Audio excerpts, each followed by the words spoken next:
At President Kennedy's news conference in Washington, the chief executive announces the creation of a Peace Corps. Yeah, we met about the time that speech was given much later and decided that, well, life's short, we ought to do something interesting.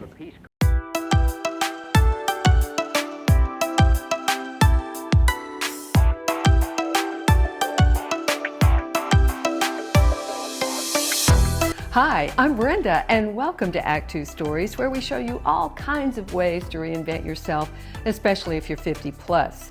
Don't forget to go to our website, actTWOstories.com, and join our mailing list so that we can let you know every time there's a new actTWO story out there for you to see.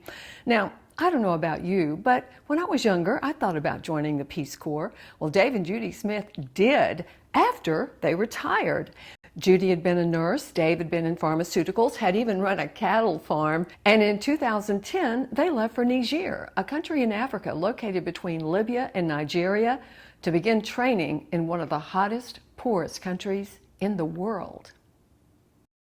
No electricity, no running water, no plumbing. Wind and the dust and the physical setting was harsh. I slept outside because it was so hot. And you'd go to bed early because the only light that would be from the campfires of the women who cooked. I mean, they're so poor they don't eat, they starve. And one of their seasons is called the hungry season. And that's after the rains have come and crops are in, but they haven't been harvested, and then you're just as pillar to post until the harvest comes. Village leaders welcomed Judy and Dave when they arrived in Niger to begin 3 months of training, including learning the language, before going to their assigned village. Each little village will have a well. That's women's work to pull up the water from the well. And I couldn't get the bucket off the bottom of the well. I couldn't pull, 80 pounds or something? I couldn't do that. When you have to live there and you see that people put up with this day in, day out, and there's no respite from it, that's when you realize how hard it is on everybody and just what poor really means. I was shocked with the children who, many had not seen white people before and were sort of frightened. And so the children started out being very shy, under elementary age children who were just in the village on their own. No supervision, parents are there, but they're working, doing meals, washing, cleaning, pounding millet, doing all the chores. We had taken some coloring books, and then you tear one page out and give each child 2 colors. And they would sit there, they wouldn't cause any trouble. And we're studying Zarma while they're coloring. Studying Zarma while they're coloring, and it was amazing how little it took for them to be entertained. After training, they moved to their assigned village.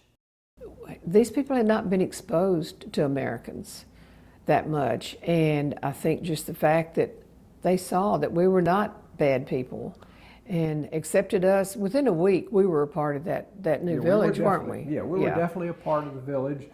But they were evacuated out after just 1 week and returned to the U.S. due to a terrorist attack elsewhere in the country. My work, which was community health, I was going to be out encouraging people to go to the clinic instead of having their babies in their huts, take their children for shots, for immunizations. I didn't really get to do much of that in training.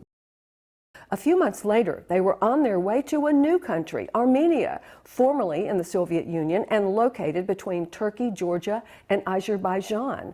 It was a total change in so many ways.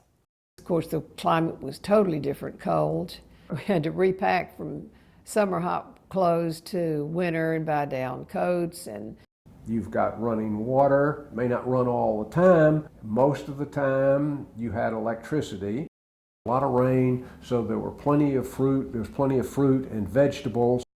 I think it took longer to be accepted because they weren't sure what Americans, they knew enough about Americans, and some of it was negative, to know what we were going to do. Were we spies or, that kind of thing. As time went on, loving, very helpful, kind people. We were there then for 2 years, The gentleman I worked with was very, very nice. He was trying to develop the tourism industry in this area of Dilijan. Beautiful, beautiful area. I was working on the end of it that people could come there and go camping and backpacking because it would be a gorgeous area for that. And I taught English. I was not an English teacher by profession, as you know. There was an abundance of smoking, so there was a lot of lung cancer.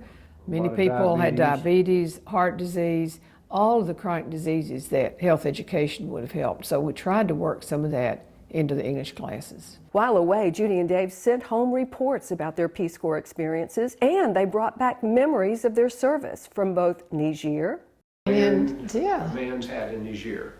and Armenia. All reminders of an adventure 10 years ago that they are glad they did. Experience. That's the reward of what you learn. and ability to travel, doing something that everybody doesn't do. I had to ask, would they do it again?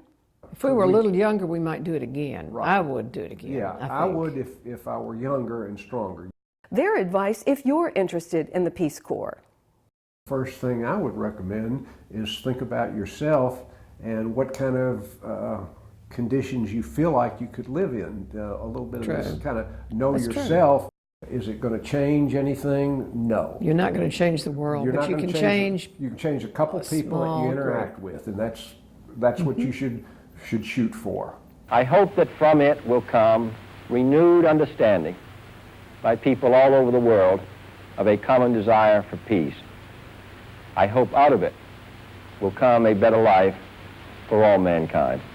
If you're interested in the Peace Corps, here's their website. There is no age limit. You just have to be 18 years old or older. And who knows, it might just be the adventure of a lifetime no matter how old you are. Don't forget to go to our website, actTWOstories.com, join our mailing list, and thanks so much for joining us. We'll see you next time.